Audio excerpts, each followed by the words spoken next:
sea, la CMF en este sentido es un regulador ejemplar que, como te digo, da lecciones al resto de la región sobre cómo conducir un proceso regulatorio exitoso y que resulta en una norma exitosa por lo demás. Si hay un problema con la industria fintech, no son los gamers y los que mueven criptoactivos los que se quedan sin operar, sino que es el país completo que pierde una infraestructura que hoy día es esencial para el mundo financiero. El Chile FinTech Forum no solo es el evento de la asociación al año, sino que es el único evento que Chile tiene en su sistema financiero para discutir esto, el futuro y cómo se diseña los mercados financieros del futuro.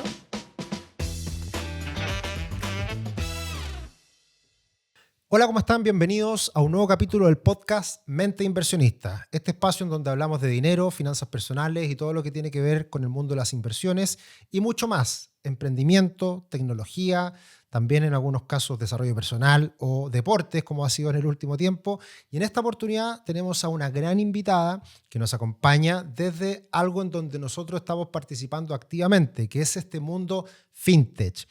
Ya le vamos a preguntar a ella cómo se define y qué es lo que significa este mundo fintech, que además ha tenido muchos cambios en los últimos años a partir de la promulgación de una ley relacionada precisamente a esta industria, a estas empresas. En esta oportunidad nos acompaña Josefina Movillo, directora ejecutiva de la Asociación Fintech. ¿Cómo estás, Josefina? Hola, muy bien, Josefina. muchas gracias. ¿Qué tal? Muchas gracias por la invitación. A ti por estar acá. Gracias por estar acá y para hablar de temas que son muy interesantes porque quizás hablamos poco de esto, pero es relevante, creo, hablar en profundidad de lo que significa todos estos cambios que ha vivido la industria financiera asociado a todo el desarrollo tecnológico y de nuevas empresas que han nacido, dentro de las cuales estamos nosotros. Nosotros somos parte de la asociación y hoy día la asociación tiene más de 200 miembros. Más de 200 miembros. Cuéntanos un poquito para partir, Josefina, ¿cómo llegaste tú a dirigir hoy en día la asociación? ¿Cuál fue un poquito tu proceso? Y cuéntanos un poquito en qué estás hoy en día. Perfecto. Bueno, yo soy abogada de profesión y trabajé brevemente como abogado en un estudio de abogado en un área no relacionada con la fintech. Y luego me tocó trabajar en el segundo gobierno del presidente Piñera, ahí en el gabinete del segundo piso. Fue una excelente experiencia, muy ilustrativa respecto de la importancia de la política pública. Y ahí me conquistó la política pública, me fui a estudiar políticas públicas a Londres. Ah, perfecto. Y allá... Te dio pasión, entonces. Total, sí, bueno. ¿no? Captivada completamente. Y ahí ya trabajé en un gremio financiero, en el área de políticas públicas, y ahí comencé mi transición hacia el mundo fintech desde el área de la política pública. Y mi llegada a Fintech Chile tiene que ver con eso. En el fondo uno se da cuenta de que impulsar un gremio que defiende la competencia y la innovación en el sector financiero tiene todo que ver con mejorar la calidad de vida de las personas, aumentar el acceso, ofrecer inclusión financiera y transformar un espacio que durante mucho tiempo estuvo reservado a algunos pocos, ¿verdad? Donde unos pocos actores decidían a quién se le ofrecían servicio, a qué precio. Hoy día se trata de que es un movimiento ciudadano, democrático, donde las empresas fintech permiten a personas desatendidas y a grupos desatendidos, como las pymes, por ejemplo, acceder a productos y servicios financieros. Y así es como el mundo fintech se relaciona directamente con las políticas públicas. Y yo estoy aquí hoy día liderando este gremio que tiene mucho que decir, por lo demás, sobre cómo se ve el futuro del sistema financiero. Perfecto, tremendo. Y bueno, esta asociación ya va a cumplir 10 años, así que ha ido creciendo, se ha ido consolidando. Es algo que ha pasado en muchos países, no es algo solamente de acá de Chile, sino que las nuevas tendencias, tecnología, obviamente, que ya es parte de nuestro diario vivir. ¿Cómo ha sido la evolución? ¿Cómo ha sido este proceso de crecer y cómo se ha ido afianzando quizás en ciertas áreas más importantes dentro de la misma industria? Claro, bueno, ustedes lo saben bien, pero la industria y la asociación partió con unos pocos actores al principio, los pocos que se atrevieron a desafiar, ¿verdad?, a los incumbentes tradicionales que eran los que dominaban el mercado. Y de a poco iba agarrando fuerza, comenzamos con modelos de negocio más incipientes, hoy día muchos de ellos ya consolidados, exportándose a la región. Esto nos ha puesto hoy día en un lugar de liderazgo en Latinoamérica. Como referencia, Chile es el país que tiene más fintech per cápita en la región. Nosotros tenemos cerca o un poco más de 500 empresas hoy día funcionando en el país, entre tanto locales y extranjeras. Y por ejemplo, Brasil, que es el país que más tiene 2.000, pero son por mucho 4 veces superiores a nosotros en población. Claro. Y esto habla mucho de un ecosistema consolidado, por varias razones. Primero, naturalmente, nuestro estable sistema financiero y macroeconómico, institucional y político, ¿verdad?, que ha transmitido confianza a los inversionistas. Hay certeza regulatoria, es más o menos predecible, ¿verdad?, desarrollar un negocio sin perjuicio de que es aún muy complejo, ¿verdad? Además, la altísima bancarización en Chile, impulsado por la cuenta RUT. La excelente conectividad a Internet, aunque persisten algunas brechas digitales, en Chile son bastante pocas. Durante algunos tiempos fuimos primeros en el ranking, ¿verdad?, de velocidad de conexión a Internet. Sí. Y además, porque Chile fue muy valiente en tomar decisiones regulatorias para impulsar esta industria, como la ley FinTech que tú mencionabas, que se promulgó el 2023 de manera unánime en la Cámara de Diputados en su segundo trámite y que nos permitió aprovechar este potencial que tenía Chile de estabilidad económica, conexión a Internet, alta digitalización de las personas. Hoy día los hábitos de consumo dicen que el 82% de las personas utiliza el Internet en su celular para hábitos de consumo, o sea, compra, vende, gira, ¿verdad? El e-commerce ha explotado en el país también. Y todo eso nos ha llevado a consolidarnos como una industria en todas sus verticales. En Chile hay 7 o más verticales, depende de cómo uno las vea, de la industria fintech. Y todas han crecido de manera exponencial. En los últimos 5 años la industria ha crecido un 240%, y esto es un 30% interanual en promedio, de acuerdo a los últimos estudios, liderando la región. Por supuesto que hay países que partieron más tarde, entonces el crecimiento reciente es más explosivo. Pero en general nosotros somos una referencia tanto desde el punto de vista de mercado en la región como regulatorio. Y, por ejemplo, el regulador nuestro, que es la Comisión para el Mercado Financiero, la CMF, va a otros países a contar la exitosa experiencia de la ley FinTech, tanto en sus resultados, porque permitió generar este crecimiento del mercado, pero también porque es un ejemplo de procesos regulatorios. O sea, la ley FinTech fue conversada con la industria durante mucho tiempo. El 2019 comenzaron las primeras mesas consultivas con FinTech Chile sentado a la cabeza. Y además esta ley fue impulsada por la industria FinTech. FinTech Chile, que es el gremio, ¿verdad?, participó desde el inicio diciendo, oye, queremos regular, ¿no? Y eso es un ejercicio muy virtuoso. Es curioso que la industria pida ser regulada, ¿verdad? Y esto es solo una manifestación de que la industria FinTech es una industria seria que quiere transmitir confianza a sus usuarios y clientes y que está dispuesta a someterse a los estándares que el regulador estime conveniente. Y así ha sido. O sea, hoy día el proceso de registro ha avanzado muy bien. Tenemos a 300 empresas que han solicitado la inscripción. Y en general nosotros hacemos una evaluación súper positiva. Y esto ha llevado, como te digo, a que la industria fintech en Chile crezca a paso rápido, fuerte, robusto y muy sofisticado. Apoyado también en los hábitos de consumo que tienen los chilenos, ¿verdad? Nosotros sabemos que Chile es un como laboratorio de consumo súper interesante en todas las industrias, bueno, y esta industria financiera digital no es la excepción. Sí.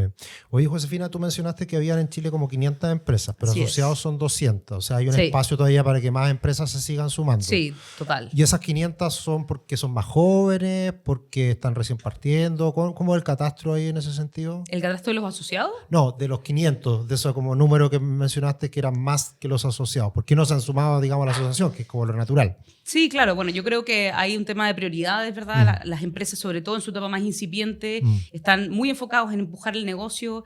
Participar en la asociación significa, por supuesto, obtener los beneficios de estar en una comunidad que impulsa la transformación del sistema financiero, que es lo que hace FinTech Chile, pero también exige dedicarle tiempo. Nosotros, a las empresas que participan en el gremio, les pedimos que nos ayuden a aportar valor. Y eso nosotros entendemos perfectamente que puede estar fuera de las primeras prioridades de una empresa que está sacando a pulso su emprendimiento, ¿verdad? En un ecosistema que, aunque es predecible y tenemos cierta certeza regulatoria, siempre es a contrapulso. Emprender en Chile no es fácil y lo sabemos.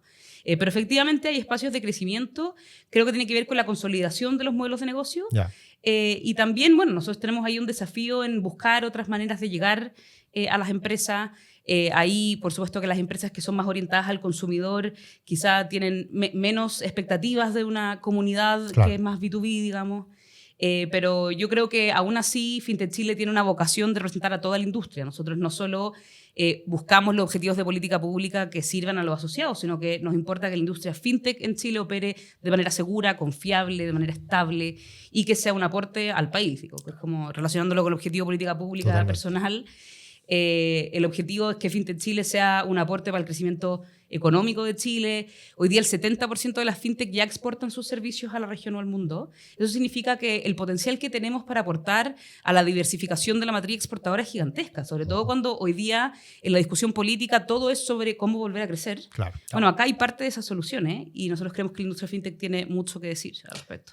Oye, y en esa línea, para quizás la primera... Hay personas que primera vez que escuchan fintech, así que a partir por ahí, estos pilares de empresas que se dedican a la fintech, ¿cuáles más o menos son? ¿A qué se dedican? Claro, En grandes rasgos. Las verticales que comentaste. Claro.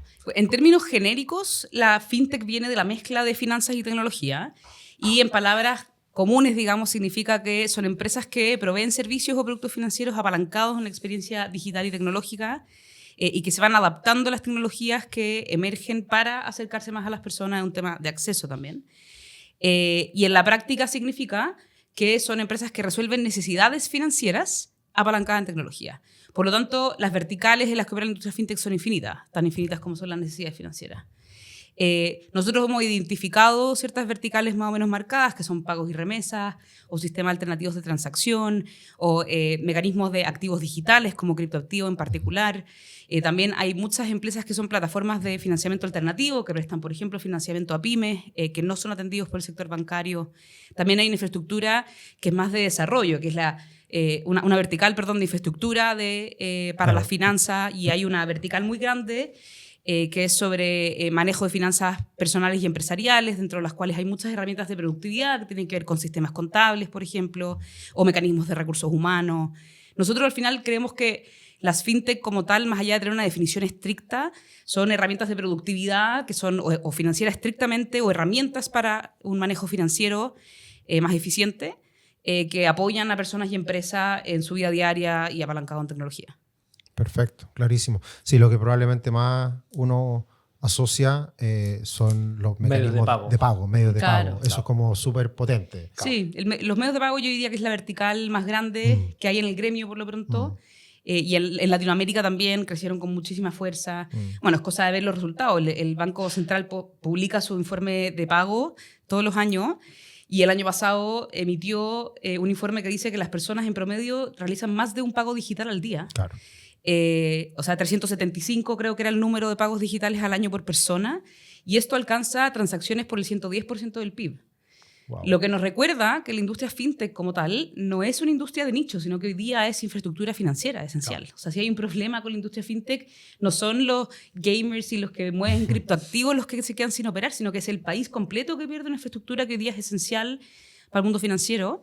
Y por eso es que es tan importante protegerla también y avanzar de forma firme hacia perfeccionar la ley, ¿verdad? Hacia buscar los nuevos mecanismos regulatorios que sean necesarios para irse adaptando, ¿verdad? a los nuevos cambios.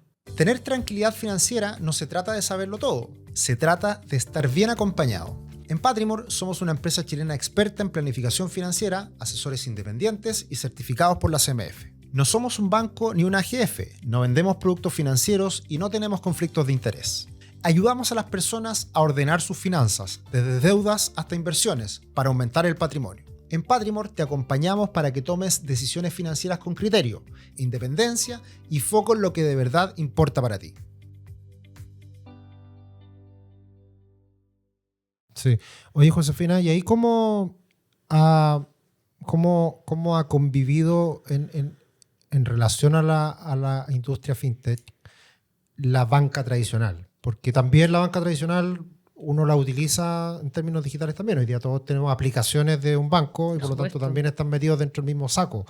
Pero evidentemente ahí ha habido una cierta fricción porque evidentemente la industria fintech viene a ganar un espacio y a competir con la industria más tradicional. ¿Cómo has visto tú esa evolución? Porque también ha sido algo que al principio era más fricción y hoy día ya me imagino hay un proceso de entender de que no están solos y que vienen otros competidores. Totalmente.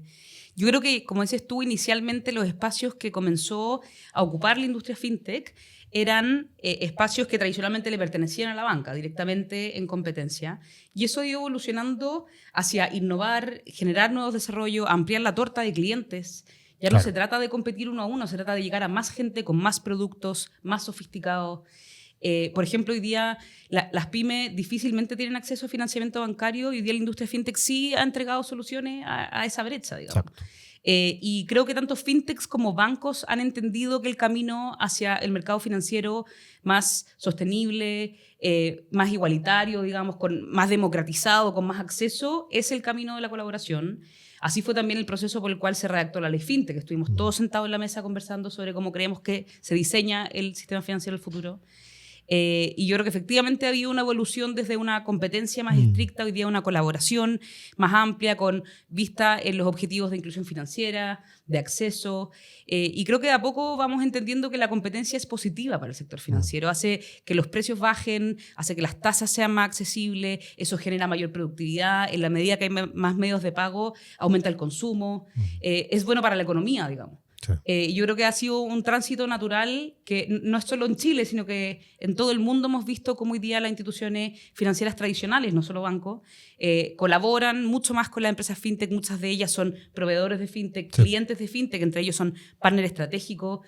Nosotros tenemos varios ejemplos de bancos locales que hoy día están aliados con la fintech, que están buscando promoverlas. Muchos de ellos las financian también. Sí. Así que hoy día hay una sinergia bien importante. Sobre todo cuando se recuerda el objetivo de esto, que es la inclusión financiera, ¿verdad? De hecho, si uno piensa, la ley FinTech, que nosotros hablamos todo el tiempo, en realidad no se llama ley FinTech. La ley se llama como ley que promueve la innovación y la competencia a través de la tecnología. Mira. Y la inclusión financiera. Entonces, al final, esto nos recuerda que hay objetivos profundos, digamos, de diseño del sistema financiero en el que todos estamos participando y empujando para el mismo lado. Perfecto. Y ya hemos hablado harto de la ley FinTech y profundicemos.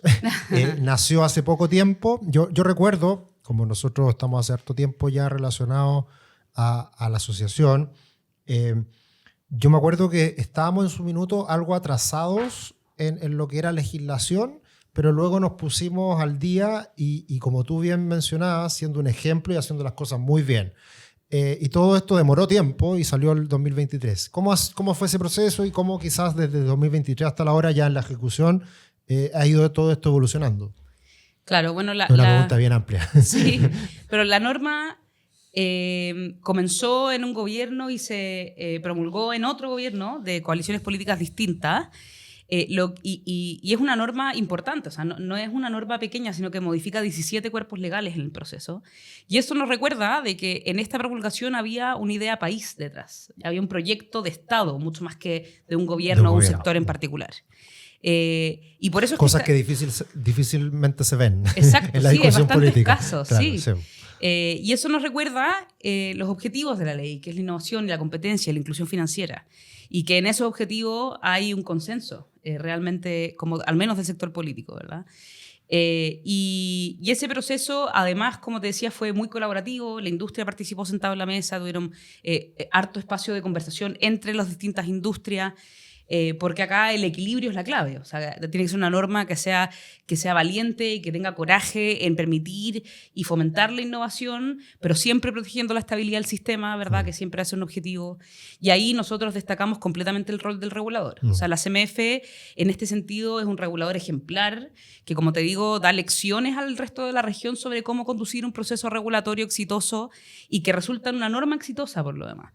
Y ahí realmente hay que admirar lo que Chile ha sido capaz de construir desde la tradición política hasta el contenido técnico del regulador, siendo capaz de impulsar esta norma.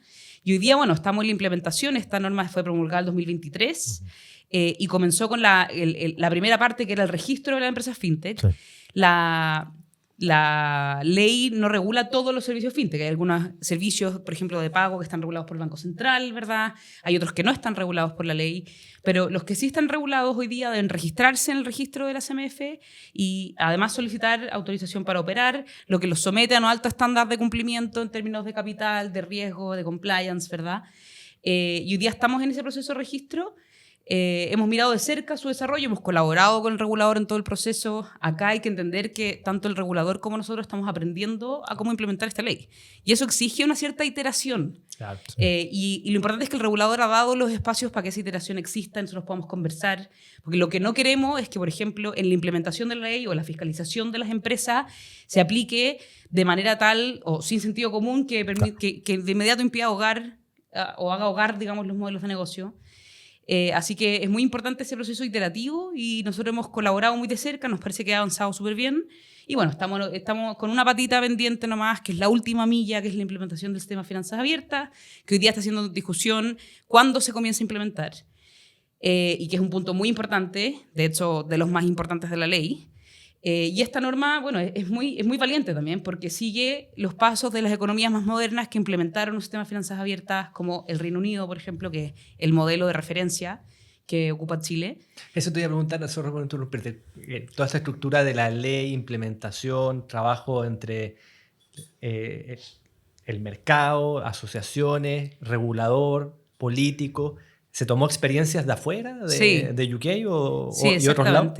Especialmente el sistema de finanzas abiertas, el diseño está muy inspirado en la experiencia de UK en este proceso, que comenzaron con una figura como de Open Banking y después fueron avanzando hacia el Open Finance. Nosotros fuimos de una al Open Finance como tal, pero muy apalancado en su experiencia, en la tecnología que ocuparon, en los estándares que definieron y con los procesos colaborativos que en general tiene ese mercado para el desarrollo regulatorio.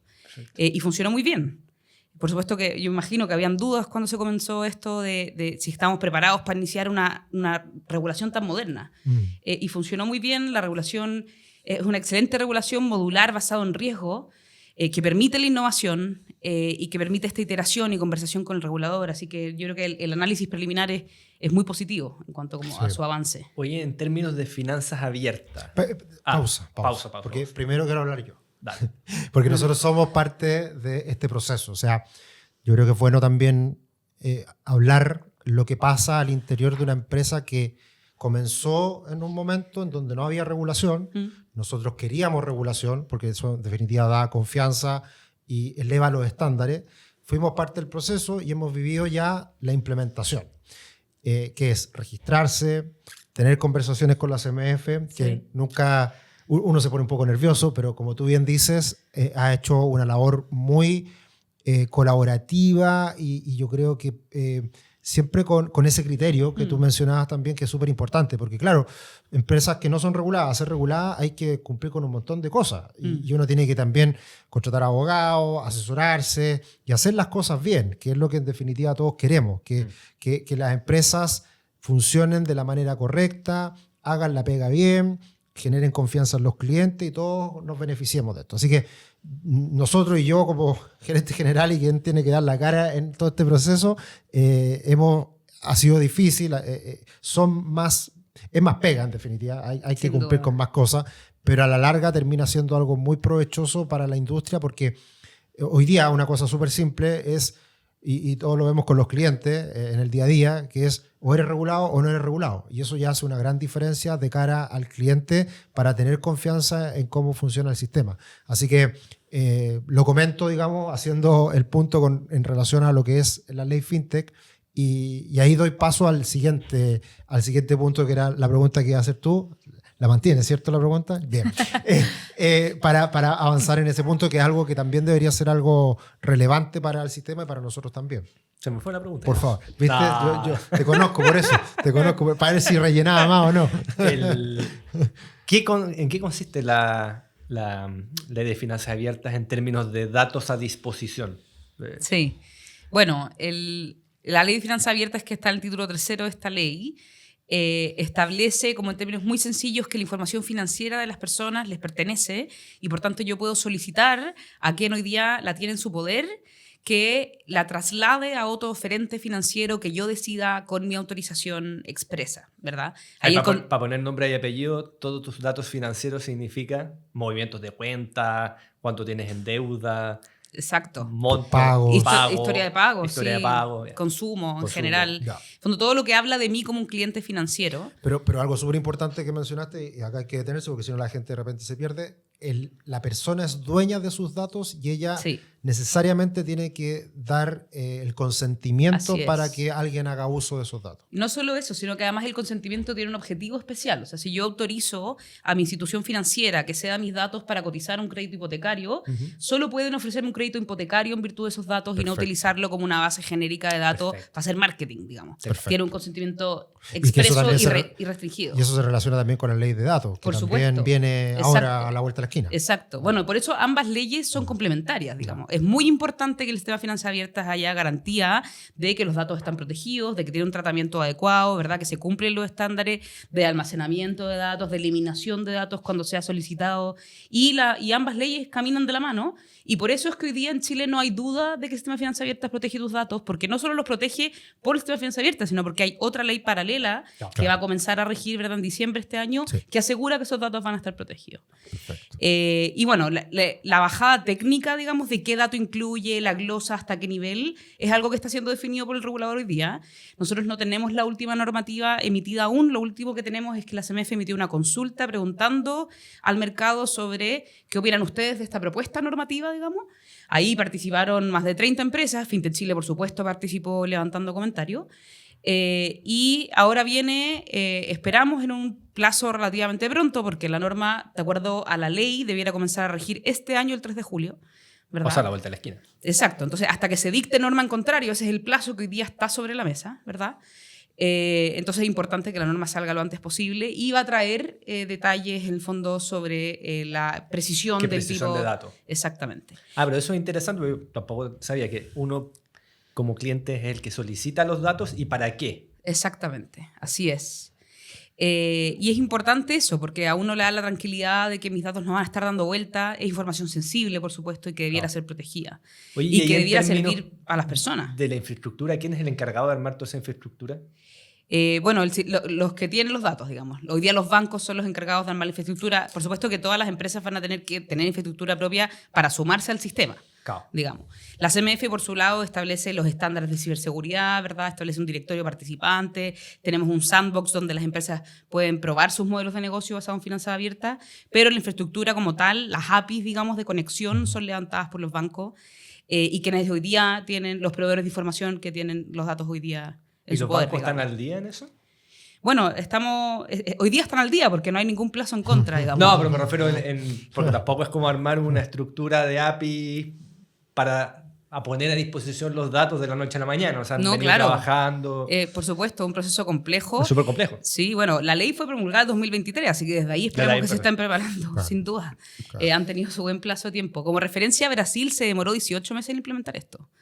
Y nosotros, para cuando termine la implementación de esto, vamos a estar en 6 años y algo. Lo que quiere decir que nos hemos tomado nuestro tiempo como mercado para desarrollar un sistema financiero de finanzas abiertas que funcione y que permita garantizar la estabilidad del sistema y la seguridad de los datos. ¿Brasil hace cuánto tiene el sistema de finanzas abiertas? Bueno, la implementación es gradual, pero lo tiene hace un par de años, 2 o 3 años implementándose gradualmente. Hoy día tiene más de 70 millones de consentimientos emitidos y los números de los resultados de finanzas abiertas implementados en el mundo son muy positivos para las personas. Y ahí es donde como uno puede entramparse en discusiones técnicas de qué tipo de datos o qué API o qué nivel de desarrollo de infraestructura. Y acá no hay que olvidar que esto es una política pública de uso de datos para que las personas puedan utilizar su información financiera a su favor. Esto es una política pública de acceso.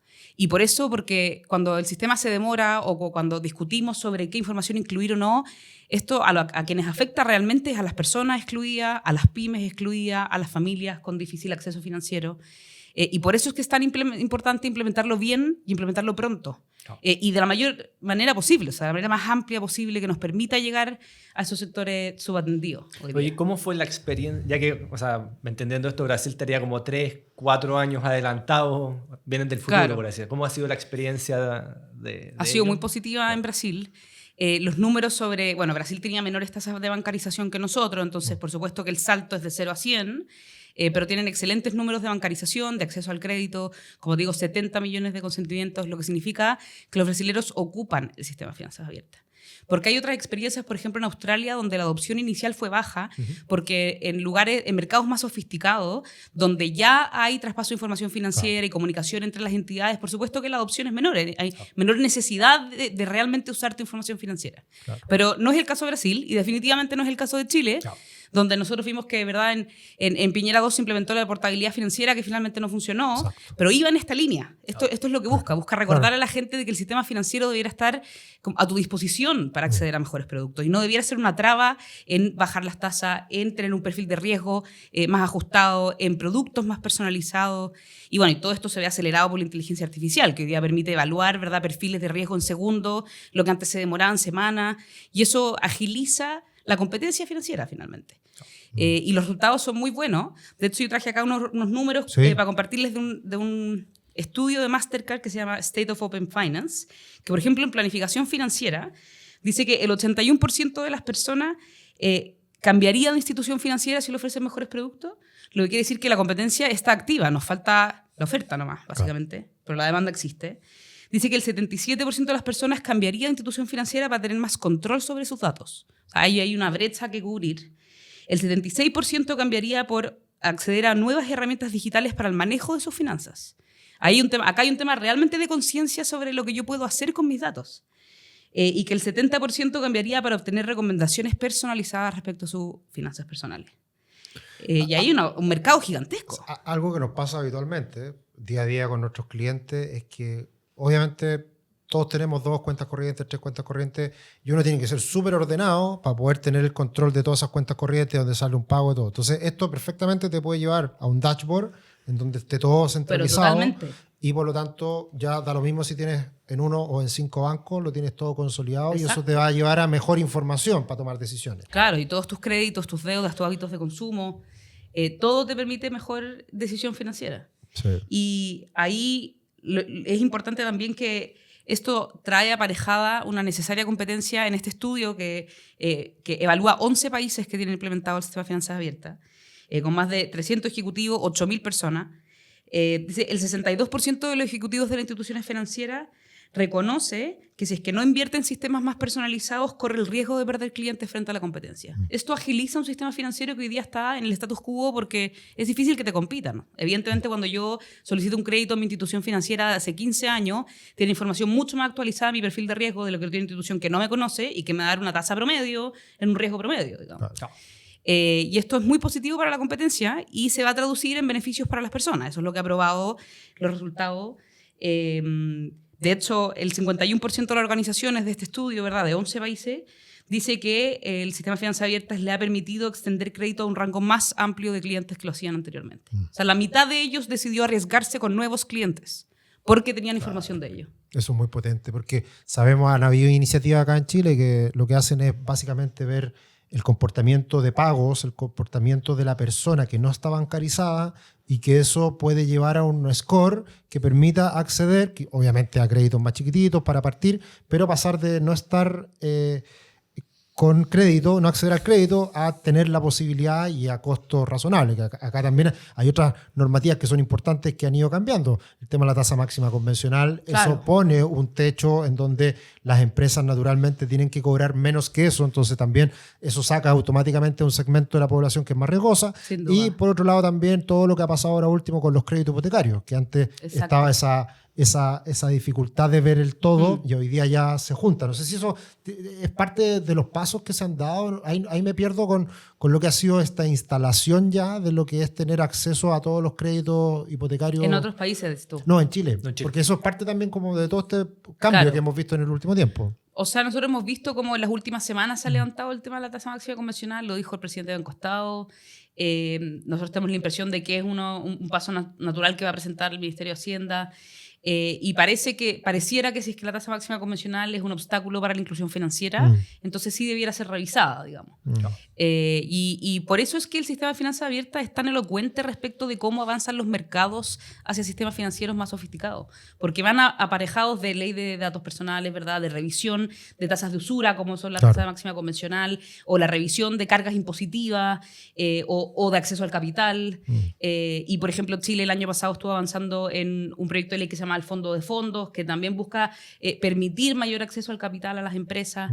Y bueno, yo tengo la sensación de que el sistema financiero como tal va avanzando de manera más o menos coordinada hacia un mejor sistema financiero. Y esta reforma es esencial para que esto ocurra. Nosotros como hablamos de que hoy día la discusión está en torno a qué es lo que hay que destrabar para que las cosas, para que nos vaya mejor, para crecer, para tener más productividad. Bueno, esto es lo primero que hay que destrabar. Sí. Hay que destrabar en un sistema donde la información sea un activo de las personas y no un obstáculo. Sí. Y la ley ya está, digamos, la ley es 2023, así que hay acá estamos. Exacto, hay que implementar con la misma valentía con la que se decidió por el Congreso en esa oportunidad. Hoy día hay que implementar esta norma, como digo, lo antes posible y de la manera más amplia posible. Sí. Te voy a llevar a otro mundo, más de la actualidad y de la asociación, que es el Chile Fintech Forum. Exacto. Que estamos justo a días de que se concrete este gran evento anual. Me imagino te tienes con mucho trabajo, así que cuéntanos un poquito en qué consiste, qué es lo que viene, qué es el evento de la asociación al año. Sin duda. El Chile Fintech Forum no solo es el evento de la asociación al año, sino que es el único evento que Chile tiene en su sistema financiero para discutir esto, el futuro y cómo se diseña los mercados financieros del futuro. Y esto reúne a empresas fintech, a bancos, a reguladores, autoridades, inversionistas, gente del mundo del compliance, emprendedores. Hoy más de 6.000 personas asisten al Chile Fintech Forum, uno de los eventos más grandes de Latinoamérica. Por supuesto que competimos contra Brasil, que es difícil en términos de volumen, claro. Pero dejando Brasil de lado, que ni siquiera es un evento solo fintech, sino que es más amplio, el de Chile yo diría que está en el top 3 de los eventos más grandes de Latinoamérica. Vienen delegaciones de más de 30 países a conversar, también inspirados por esta idea de que Chile está liderando esto en la región. Es un referente. Totalmente. Claro. Y tenemos muchas actividades que refuerzan la idea de que Chile durante esa semana va a ser el centro de la atención financiera de Latinoamérica. Por ejemplo, tenemos una FinTech Week, que son muchos eventos paralelos al evento principal, que es el 6 y 7, miércoles y jueves, 6 y 7 de mayo. Entonces tenemos eventos paralelos que ocurren en distintos lugares, que buscan llevar esta conversación hacia las empresas, hacia la academia, hacia los VCs. Todos van a estar hablando de fintech, de inversión, de tecnología, de innovación. Además tenemos unos premios que nosotros llamamos FinTech Awards, que es el reconocimiento a la fintech más innovadora del año. Y este año lo estamos haciendo con un VC de Venture Capital que se llama Pegasus de Silicon Valley. Y ellos estamos coorganizando el premio y la empresa que salga reconocida va a ir a competir a Silicon Valley por $1 millón en esta como Startup World Cup de mucho prestigio. Tenemos una ronda de financiamiento dentro del Chile Fintech Forum. Además vamos a hacer un Impact Lab con Anthropic que está invirtiendo en Chile, también aplicando inteligencia artificial como a problemas sociales. Vamos a hablar de cómo desarrollar la inclusión financiera, cómo mejorar la cobranza con inteligencia artificial. Así que van a estar ocurriendo muchas cosas en este contexto. Van senadores, diputados, reguladores, va a ser un impuesto interno, va a estar ahí el Banco Central, va a estar el Ministerio de Hacienda, el Ministerio de Economía. Todos los que están pensando en el sistema financiero van a estar ahí y además las empresas tienen una oportunidad única de conectar con partners, con empresas extranjeras que hacen cosas que les interesa, con clientes, con proveedores. Y bueno, en un contexto de conexión, de red, de sentarse a hablar de contenido también. Así que va a estar muy, muy interesante. Tremendo. Ya lo vienen haciendo varios años. Espacio Riesgo. ¿Cómo una persona cualquiera puede ir? Sí, por supuesto. Tenemos entradas a la venta en nuestra página web, fintechforum.org. Y además, bueno, los asociados de Fintech Chile tienen sus entradas, ¿verdad? Ahí como referentes de la industria. Y participan más de 1.100 empresas, así que en realidad es un evento muy importante. Y ojalá todos puedan acompañarnos el 6 y 7 de mayo en Espacio Riesgo. No lo teníamos planificado, pero justo este capítulo sale antes del evento, que sale el evento es la próxima semana, así que... Subsiguiente, bueno, no, es que este capítulo está saliendo, claro, este saliendo ahora y la próxima semana va precisamente a darse, así que justo coincidimos. Vienen además 3 exponentes muy interesantes. Viene Revolut, viene Nubank y viene Lulobank. Qué buena. Entonces cada uno va a tener ahí su momento para exponer cuál es su modelo de expansión global o regional. Y después vamos a tener un panel de neobancos junto a Tempo entendiendo cuál es el futuro de la banca. Claro. Y yo me pregunto si la banca o no. No sé. No creo. No, pero va a estar muy, muy interesante. Ya, qué Bueno, bueno. qué bueno. Qué interesante. Ahora Sí. que me va a hacer el espacio para... Totalmente. Sí, Claro, yo ni siquiera lo tenía en el radar. Tú eres el encargado. El delegado. El delegado Eso, presidencial. representante. de ir Delegado presidencial. a los eventos. Oye, Josefina, ha sido espectacular la conversación. Se nos pasó volando, muy interesante. Siempre todo lo que tenga que ver con ley, normativa, uno le trata de hacer un poco el quite porque son temas a veces duros, difíciles de masticar, pero ha sido muy entretenida la conversación, muy clarificadora respecto a lo que estamos, en lo que estamos hoy día y lo que viene. Así que nada, mucho éxito en este gran evento y que les vaya increíble. Vamos a participar, por supuesto. Y bueno, a todos los que nos acompañan semana tras semana, gracias por estar acá, escuchando siempre invitados de gran interés que nos sirven mucho para nuestro día a día, en muchos ámbitos que siempre tratamos de abarcar. Así que síganos en el canal de YouTube, síganos en Spotify, en Apple Podcast, compartan la información y nos vemos en otro capítulo. Gracias, Josefina. Muchas gracias. Fernando. Gracias, Josefina. Muy bien. Chao, chao. Nos vemos. Chao.